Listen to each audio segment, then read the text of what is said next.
Escalation of violence in the Middle East today. The Israeli military launching strikes in response to a barrage of rockets launched from Lebanon. ABC's Rina Roy on how the last 24 hours are said to be the most violent exchanges in years. A new round of violent clashes in the Middle East. Israeli officials say they're now bulking up troops at the borders of Lebanon and Gaza, vowing an aggressive response, launching multiple retaliatory strikes against Palestinian militant group Hamas's installations in southern Lebanon. Both sides exchanging fire after an unusually heavy barrage of rockets from Lebanon streaking across the sky into northern Israel Thursday. Rockets also launched from Gaza, Israel's Iron Dome defense system intercepting many of the missiles, though at least 5 of them made it through. This one hitting a bank, sending smoke into the air. Israel also saying Palestinian militants killed 2 Israeli women, critically wounding a third in a shooting attack in the West Bank. ABC's Matt Gutman on the ground in Israel. The shooting attack this morning in the West Bank that could jeopardize the efforts at de-escalation, especially since it comes at such a particularly fraught time in Jerusalem. This is the first time in 30 years that Ramadan, Passover, and Easter all coincide. Multiple times this week, clashes at Al-Aqsa Mosque in Jerusalem, one of Islam's holiest sites. On Wednesday, Palestinian worshippers attempting to barricade themselves in the mosque, pelting police with rocks and chairs. Israeli police surging in and firing rubber bullets. The White House says U.S. officials are deeply concerned, calling on all sides to de-escalate. The U.S. Embassy in Jerusalem reminding Americans to be extra cautious with security incidents often taking place without warning. Rina Roy, ABC News, New York. It is a first for Tennessee in modern history. House representatives voting to expel 2 Democratic lawmakers for their role in a gun control protest at the state capitol. ABC's Alex Perez explains what they would need to do to get their seats back. I-72, 25 days. Expelled from the House of Representatives. Overnight, the Republican-led Tennessee State House of Representatives, in an unprecedented move, voting to expel 2 of its members, only the 3rd time since the Civil War that members have been ousted. The representative's address was a compelling, eloquent statement of why he needs to be expelled. Representatives Justin Jones and Justin Pearson both ousted for violating decorum last week, protesting gun reform on the floor without being called upon. In the wake of the Nashville Covenant School shooting. Alongside the 2 black members was Representative Gloria Johnson, who's white. Republicans also attempted to expel Johnson for her participation in the protest, but that vote failed.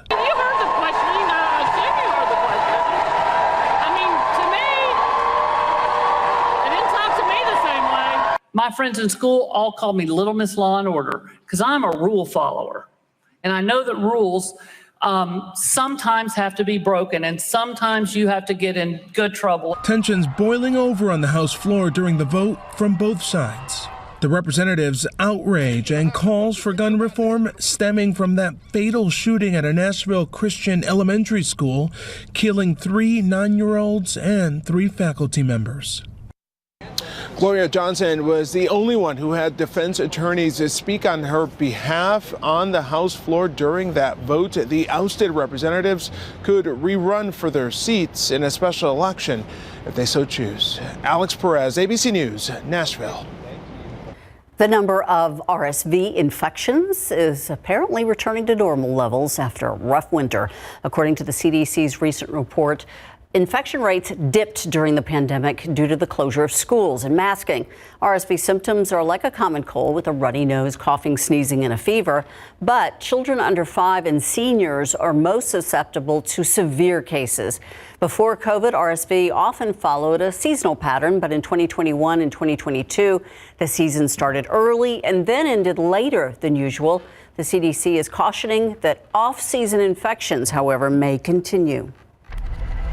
Now, usually Easter weekend, of course, you got the diehards at Breckenridge Park. They're good, go no matter what. They're committed. Like a lot of people will go to the rivers and the lakes and spend the night. And I'm not sure there's too many out there. Maybe tomorrow. Tomorrow would be better for outdoor plans. But yes, today it's just chilly, it's gloomy, and in spots it is still rainy, especially southeast of San Antonio. Now, this is needed. Let's take a look at the latest drought monitor that actually was released yesterday. Remember, this does not include the rain that we saw Wednesday morning as the cold front moved in, or what we saw Wednesday night and then through today. The cutoff for this drought monitor was Tuesday morning, but especially southeast of San Antonio, where we did have drought conditions in place, that rain is certainly going to help out.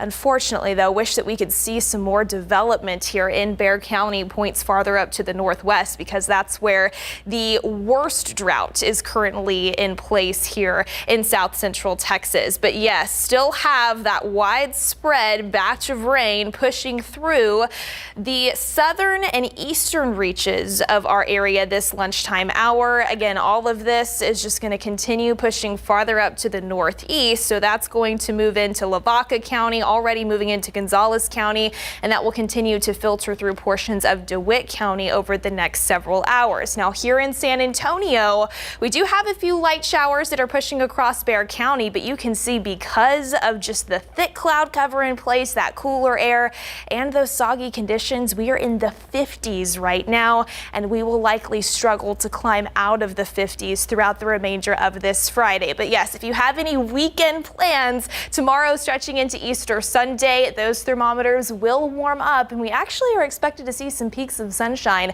that will continue into next week. All those details coming up in just a few, guys. Thank you, Mia.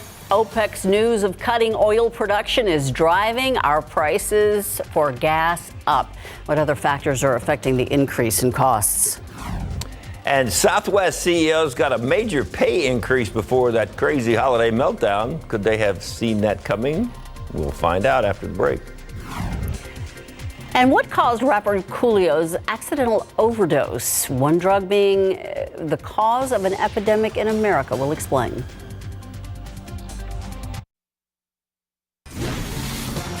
The Los Angeles County Medical Examiner has revealed Coolio died of an accidental overdose of fentanyl, heroin, and meth. The report comes more than 6 months after the Grammy Award winner was found dead in a friend's bathroom. Coolio, whose real name is artist Leon Ivy, also suffered from heart disease, which may have contributed. Recent use of the drug PCP was also cited as a contributing factor. Coolio was best known for his 1995 hit Gangster's Paradise, which earned him a Grammy and featured in the film Dangerous Minds. Southwest Airlines current CEO Bob Jordan got a 75% pay hike. 75%? That is not a typo.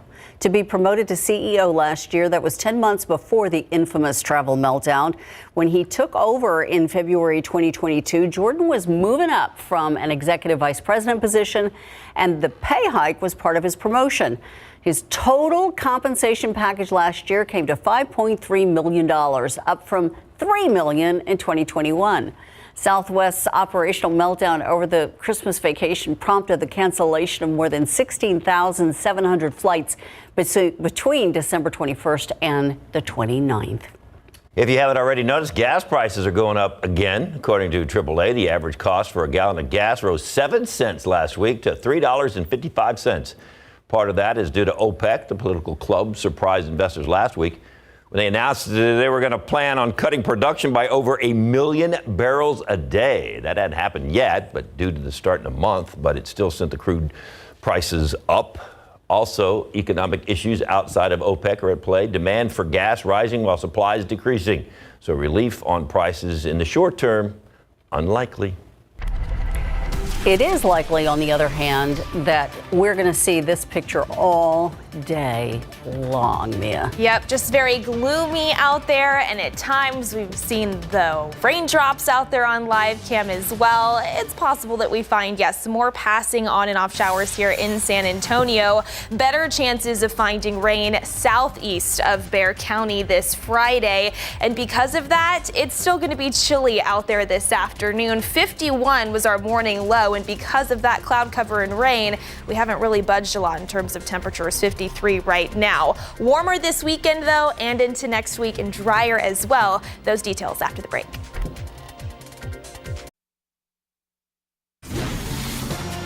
Volunteers are hard at work in Missouri after a tornado slammed Bollinger County. Jeffrey Bullard is in Cape Girardeau on how the disaster has brought the community together. We have to take care of those people, whether they lost loved ones or they just lost property. Monty Jones is a pastor at Grace Fellowship in Marble Hill, and most recently, the person in charge of a pop-up relief center in town. This bucket is filled with hygiene items. While his team is loading vehicles with supplies, he's showing me some of the items that are making their way to tornado survivors. We've got paper towels, water, of course. We've got tarps, anybody's roof that is damaged and you need tarps. We have these. We also have furring strips that we can give with nails to put this down. He says this is more than just a pickup location. He and volunteers are loading their church bus and making calls to see which areas other organizations haven't reached yet. It's heart-wrenching to me. Debbie is Monty's wife. Until you come out here and really have boots on the ground, you don't realize how bad it is. We're going to pull over right here and we'll see what's going on. I couldn't believe that these people are bringing this much stuff around, giving it out. John Stanfill is a veteran and homeowner. We lost most of everything we had. The store building down there, that belonged to us. That house there belonged to us. The tornado isn't the only thing John is recovering from. And we just lost our mom in December, and it was my dad's truck. I'm just hoping it can be repaired. They need taken care of, and that's what this community is coming together to do. That was Jeffrey Bullard in Missouri. According to the Washington Post, tornado deaths this year already more than double last year's numbers. Meantime, here we are managing to get through this without major flooding. So that's the good news. And the other good news, we needed the rain. Yes, absolutely. And while we are getting that needed rainfall as we head into the weekend, not going to have many issues out there whenever it comes to your outdoor plans, even though the ground might be a little soggy for folks that have been able to tap into some of those multi-inch totals.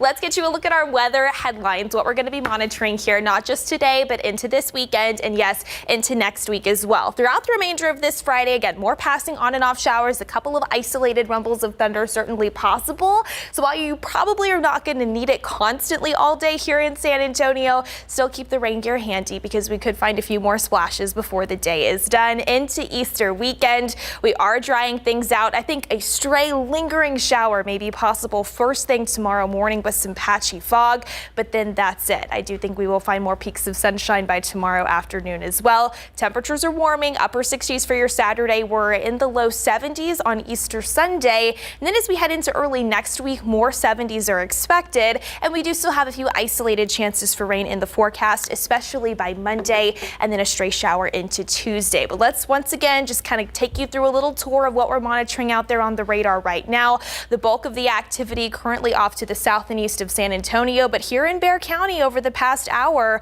we have started to see some showers move in, especially across the southern and eastern reaches of the county. A little downpours just pushed through Somerset. Another one's headed towards the Elmendorf and Calaveras Lake area, and then a little bit of light rain near Kirby as well as China Grove. That extends closer to the Schertz and Marion area.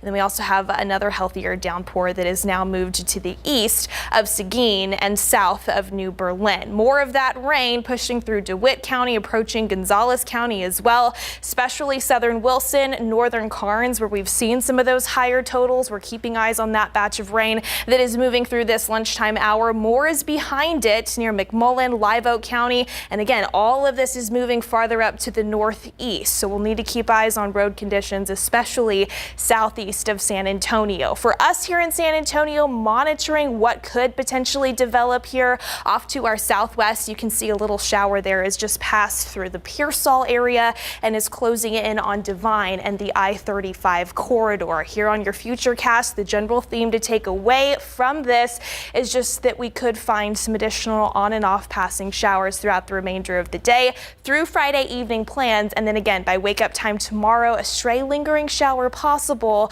But for the most part, we should be drying things out. Clearing a little bit later on into our Saturday.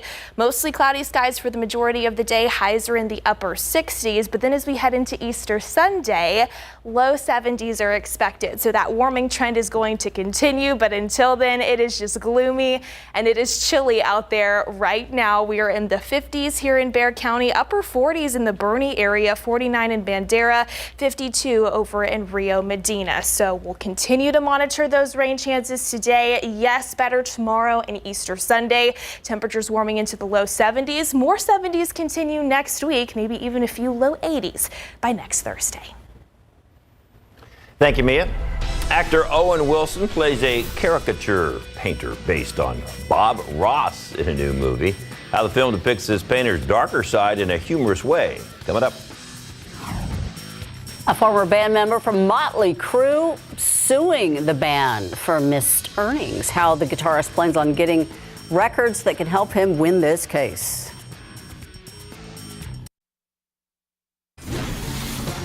Motley Crue or Motley Sue? Guitarist Mick Mars suing his former band he played with for more than 40 years. He's asking the 7 corporate entities associated with the band to hand over records related to their business dealings after a 2022 dispute.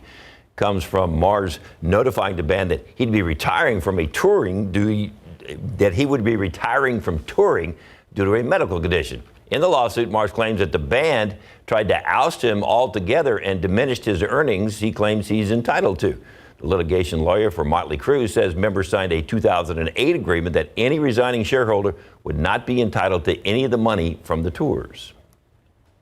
A satirical comedy loosely based on a well-known artist and happy little tree painter, Bob Ross, features Owen Wilson. CNN's David Daniel with why your impression that he plays a saintly character is probably misplaced.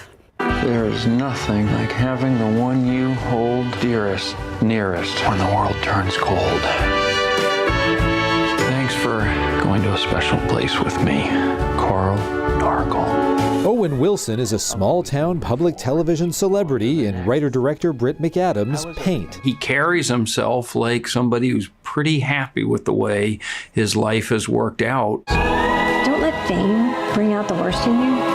Yeah, it's amazing how one man can hold the scepter and be this sort of local hero god, to all these women and kind of keep them in the palm of his hand. They, in many ways, have built their lives around Carl Nargle, this rock star. Until a new talent arrives. Wait, what's going on? Hi, friends, and welcome to Paint with Ambrosia. It takes paint to a whole new place. And it's been a lot of places. Good night, everyone.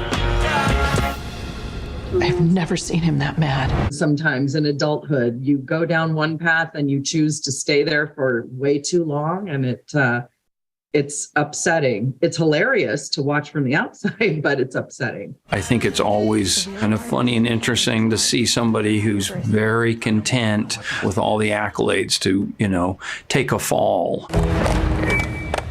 You're entitled to your favorite TV show. It's what makes this country great. In Hollywood, I'm David Daniels. It's only because yours weren't selling. Those are Snoop Dogg. We are getting ready to send it over to SA Live, and they're having a snack fest today. Oh, these are really good. Those are Snoop Dogg ones? Snoop Dogg barbecue cheddar cheese puffs. Try that. They're cheese puffs. Those are so. Where do you get all this great stuff? Well, you'll have to tune in to SA Live to find out, Really? Ursula. But I'm glad you're having a snack fest over there. Cotton candy. Hold on. Look, oh, you're enjoying them. That makes me so happy. So we have some here. I mean, some of the items, Pepsi, the Snoop Dogg chips, which it seems like you like those, David. I'm excited. Let me know how they are. Yes, we're going to tell you where you can get these unique goodies here in town. Also, we're so excited because we have the group Stomp here with us. Give us a sample, guys. Yeah. 3, 4.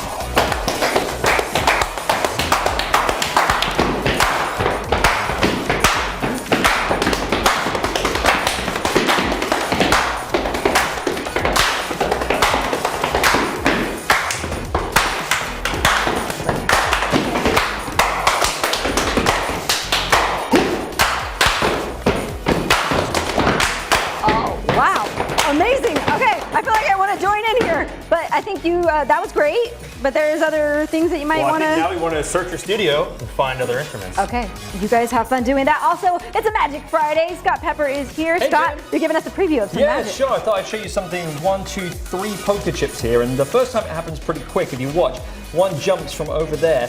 Now this time you'll be watching closely, so this time I'm going to have to do a little move, and when I do the little move, the second one jumps. The last one's always the most difficult. I gotta cover it up just for a second. It jumps again, and I have the 1, 2, 3 poker chips. Okay, wow. More to come. More to come. All right, that and more coming up on SA Live.